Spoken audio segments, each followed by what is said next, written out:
وسلام على عباده الذين اصطفى أما بعد فأعوذ بالله من الشيطان الرجيم بسم الله الرحمن الرحيم أو كالذي مر على قرية وهي خاوية على عروشها سبحان ربك رب العزة عما يصفون وسلام على المرسلين والحمد لله رب العالمين اللهم صل على سيدنا محمد وعلى آل سيدنا محمد وبارك وسلم. گزشتہ آیات میں اللہ رب العزت نے اپنی وحدانیت کا ذکر فرمایا. نمرود اور حضرت سیدنا ابراہیم علیہ السلام کے مکالمے کا اور نمرود کی شکست اور ابراہیم علیہ السلام کی فتح کا ذکر پڑھا. کچھ لوگ عقلی دلائل سے قائل ہوتے ہیں. اسی طرح ہر زمانے کے اندر ائمہ مجتہدین نے، علماء امت نے عقلی طور پر بھی اللہ کی وحدانیت کو اور اللہ کے وجود کو ثابت فرمایا. خود قرآن کریم میں بھی اللہ رب العزت نے عقلی دلائل دیے ہیں. جیسے توحید کے بارے میں ارشاد فرمایا لو کان فیہما آلہۃ الا اللہ لفسدتا، اگر دنیا کے اندر اللہ کے سوا کوئی دوسرا خدا ہوتا، جیسے نمرود نے خدائی کا دعویٰ کر دیا، اسی طرح فرعون نے خدائی کا دعویٰ کیا ہوا تھا، بعد کے آنے والے بادشاہ بھی خدائی کا دعویٰ کرتے تھے اور اپنے دربار میں آنے والوں کو سجدے کا حکم دیتے تھے. اسی طرح لوگوں نے پتہ نہیں کس کس چیز کو خدا بنا رکھا ہے. فرمایا کہ اگر کوئی اللہ کے سوا دوسرا خدا ہوتا تو سارے جہان کا یہ سارا نظامی درہم برہم ہو جاتا. کیونکہ دنیا کے اندر بھی یہ دستور اور نظام ہے کہ ایک ملک میں دو بادشاہ نہیں ہو سکتے، ایک کمپنی کے دو سربراہ نہیں ہو سکتے. یقیناً ایک بڑا ہوگا دوسرا چھوٹا ہوگا تو پھر یہ نظام چلے گا. اگر دونوں ایک جیسے ہوں اور دونوں کے اختیارات ایک جیسے ہو تو ملک تو تباہ و برباد ہو جائے گا. ایک کہے گا یہ کام کرنا ہے، دوسرا کہے گا یہ نہیں کرنا، وہ کہے گا ایسے کرنا ہے، یہ کہے گا نہیں ایسے کرنا ہے. اگر فرض کرو بل تو ممکن ہی نہیں ہے کہ دوسرا کوئی خدا ہو. فرمایا لو کان فیہما، اگر فرض کرو دنیا کے اندر دو خدا ہوتے، دوسرا کوئی خدا ہوتا تو لفسدتا، فساد بچ جاتا. ایک کہتا آسمان ایسے بنانا ہے، دوسرا کہتا نہیں ایسے بنانا ہے. ایک کہتا ایک آسمان بناتا، دوسرا کو ختم کر دیتا. ایک سورج کو ایسے ادھر سے نکالنا ہے، وہ کہتا نہیں سورج کو ادھر سے نکالنا ہے. تو کیا ہوتا؟ دنیا کا تو نظام چل ہی نہ سکتا. تو بس تھا. اس لیے فرمایا ممکن ہی نہیں ہے، عقل ہی اس بات کو تسلیم نہیں کرتی کہ اللہ کے سوا کوئی دوسرا خدا اور دوسرا معبود ہو. خدا کے وجود اور خدا کی وحدانیت کو اللہ رب العزت نے بڑی تفصیل کے ساتھ بیان فرمایا. جیسے کل کے درس میں امام حنیفہ رحمۃ اللہ علیہ کے دلائل کو پڑھا، اور اسی طرح سے ہزاروں دلائل ہے. عام سے عام بندہ اور بڑے سے بڑا پڑھا لکھا بندہ ذرا سی بھی غور کرے تو اللہ رب العزت کے وجود اور اس کی وحدانیت کے قائل ہوئے بغیر نہیں رہ سکتا. بندے کے دل میں قدرت کی نشانیاں یہ القاء کر دیتی ہیں، اس کو سمجھ آ جاتی ہے کہ اللہ کے سوا کوئی معبود نہیں اور اس کائنات کا خالق و مالک ایک پروردگار ہے. کسی نے غالباً امام شافعی رحمۃ اللہ علیہ، امام مالک رحمۃ اللہ علیہ سے پوچھا وجود باری تعالیٰ کی دلیل. حضرت نے فرمایا کہ ہر چیز اللہ کے وجود کی دلیل ہے. مثال کے طور پر فرمایا کہ شہتوت کا پتا ہے. آپ دیکھیں شہتوت کا پتا، اس کو اگر بکری کھاتی ہے تو مینگنیاں بنتی ہیں، اور اسی شہتوت کے پتے کو ہرن کھاتی ہے تو کستوری بنتی ہے. اس کے پیٹ میں کستوری خوشبو بنتی ہے جو دنیا کی مہنگی ترین خوشبو اور قیمتی ترین چیزوں میں سے اسی پتے سے اتنی قیمتی چیز. اور اسی طرح فرمایا اسی پتے کو ریشم کا کیڑا کھاتا ہے تو ریشم بناتا ہے. ایک چیز سے مختلف چیزیں بنا دینا یہ میرے خدا قادر مطلق کا کام ہے، اور کوئی ہستی ایسے بنا نہیں سکتی. اللہ اکبر کبیرہ. اسی طرح سے ایک اور امام کا قول ہے، انہوں نے ان سے پوچھا وجود باری تعالیٰ کی دلیل کیا ہے؟ تو تو فرمایا کہ میں نے ایک دیکھا ایک مکان ہے جو ہر طرف سے بند ہے، نہ اندر سے کوئی باہر آیا نہ باہر سے کوئی اندر گیا، اور اچانک اس مکان کا دروازہ کھلتا ہے اور اندر سے جو مخلوق جو چیز نکلتی ہے وہ آ کر علمی باتیں کرتی ہے۔ یہ علم اس کو کس نے سکھایا؟ کوئی سکھانے والی ذات ہے، وہ اللہ کی ذات ہے۔ وضاحت کیا کی؟ فرمایا کہ جیسے انڈا ہے، انڈا بالکل بند ہے، اس کے اندر نہ کوئی گیا ہے نہ کوئی وہ اندر کی چیز باہر آئی ہے، اور وہی انڈا ٹوٹتا ہے، اس سے ایک چوزا نکلتا ہے، اور نکلتے ہی دانہ دل کا چگنا اس کی تلاش شروع کر دیتا ہے۔ بتاؤ کس نے اس کو یہ سکھایا، کس نے اس کی تربیت کی ہے؟ کوئی ہستی ہے نا جو اس کو انڈے کے اندر سکھا رہی ہے، کہ اس کو ایک تمیز ہو جاتی ہے کہ یہ کنکر ہے، اس کو میں نے منہ میں نہیں ڈالنا، یہ دانہ ہے، اس کو میں نے منہ میں ڈالنا۔ دانے کو کھاتا ہے اور کنکر کو چھوڑتا ہے۔ علمی بات یہ کس نے سکھائی اس کو؟ ہمارے حضرت جی رحمۃ نے ایک مرتبہ بیان میں فرمایا کہ مچھلی کے انڈوں میں سے جب مچھلی کے بچے نکلتے ہیں تو ان کو تیرنا نکلتے ہی تیرنا شروع کر دیتے ہیں۔ ان کو تیرنا کس نے سکھایا؟ کوئی ذات ایسی ہے جو سارے کام کر رہی ہے، اسی کا نام خدا وحدہ لا شریک ہے۔ اللہ اکبر کریں تو ہر لحاظ سے اللہ رب العزت کی وحدانیت اور اس کے وجود کا قائل ہونا پڑتا ہے، لیکن اس کے باوجود بھی کیا پڑھا تھا ہم نے پیچھے کہ کچھ لوگ اولیاء طاغوت ہوتے ہیں، شیطانوں کے دوست ہوتے ہیں، اور شیطان ان کی عقلوں پر ایسا پردہ ڈالتا ہے کہ ظاہر باہر چیز واضح چیز بھی ان کو سمجھ میں نہیں آتی، وہ نعوذ باللہ خدا کے وجود کا انکار کر کے بیٹھ جاتے ہیں۔ استغفر کہ نعوذ باللہ خدا ہے ہی نہیں، خدا ہے تو اس کے ساتھ اس کے شریک ہیں، استغفر اللہ، مشرک بن جاتے ہیں، شرک کرنا شروع کر دیتے ہیں۔ تو اس آیت کے اندر اللہ رب العزت نے سب سے پہلی جو چیز بیان فرمائی وجود باری تعالیٰ، اور اللہ رب العزت نے اپنی وحدانیت کو بیان فرمایا۔ اکیلا اللہ سارے جہان کا خدا، خالق و مالک ہے، اس کے سوا کوئی خدا نہیں۔ نمرود جو اس کا انکار کرتا تھا، اللہ رب العزت نے ابراہیم علیہ السلام کے ذریعے اس کو شکست سے دو چار کیا، لاجواب کیا۔ فَبُهِتَ الَّذِي كَفَرَ وَاللَّهُ لَا يَهْدِي الْقَوْمَ الظَّالِمِينَ، اور فرمایا ظالم قوم کو اللہ ہدایت ہی نہیں دیتے۔ اور اسی طرح اگلی آیت کے اندر اللہ رب العزت نے اپنی قدرت کاملہ کو بیان فرمایا کہ وہ ایسا قادر مطلق ہے کہ وہ سب کچھ کر سکتا ہے۔ اللہ اکبر کبیر۔ تفصیلی واقعات ہیں۔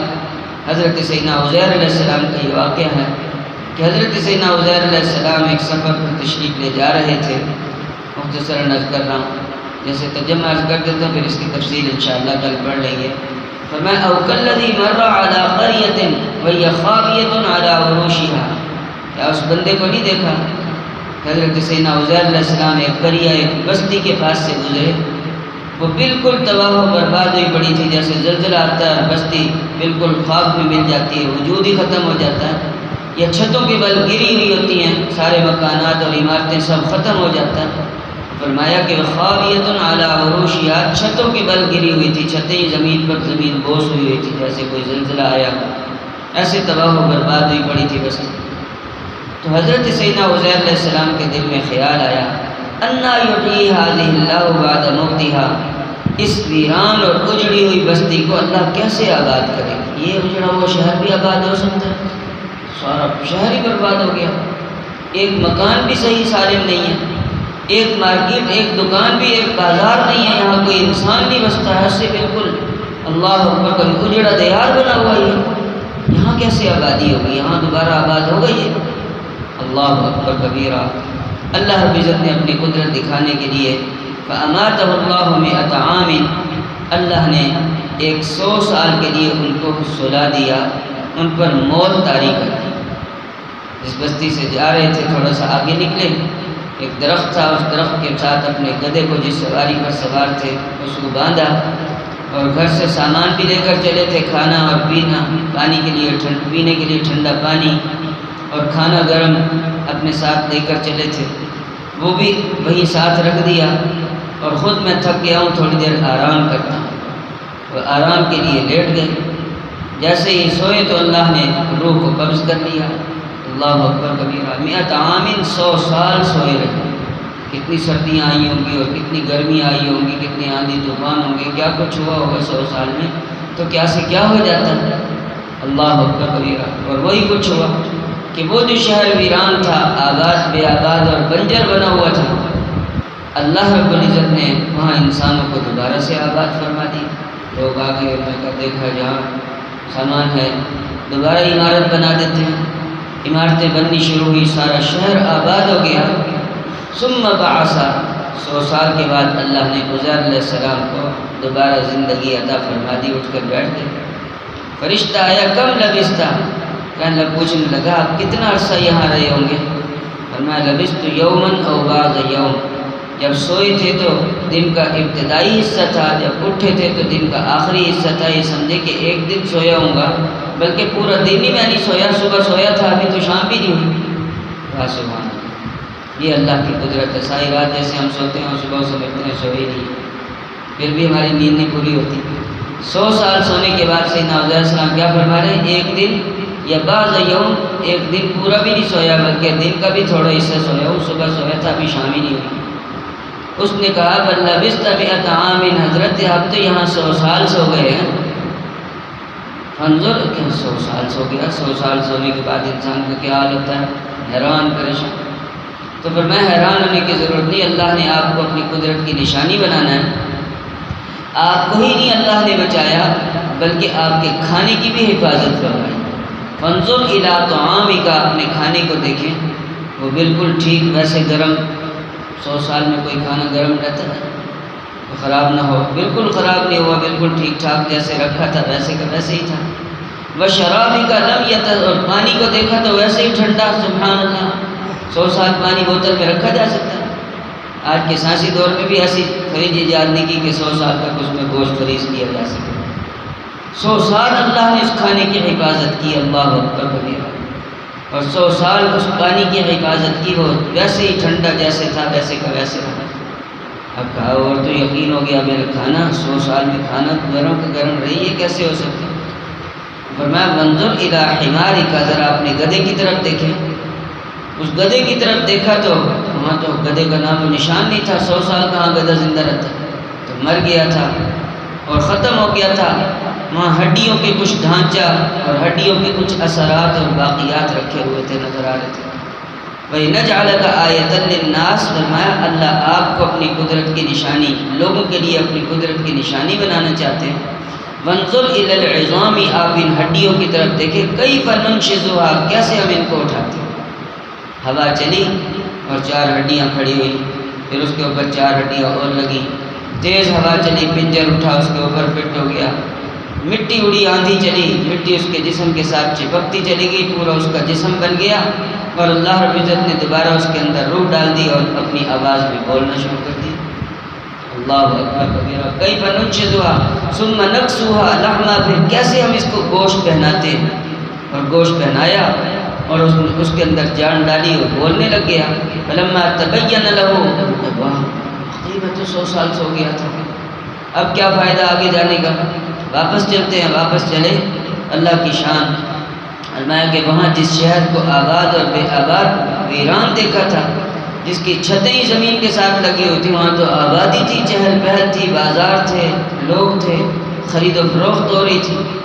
تبین له قال اعلم ان اللہ علی کل شیء قدیر، کیا سمجھ گئے؟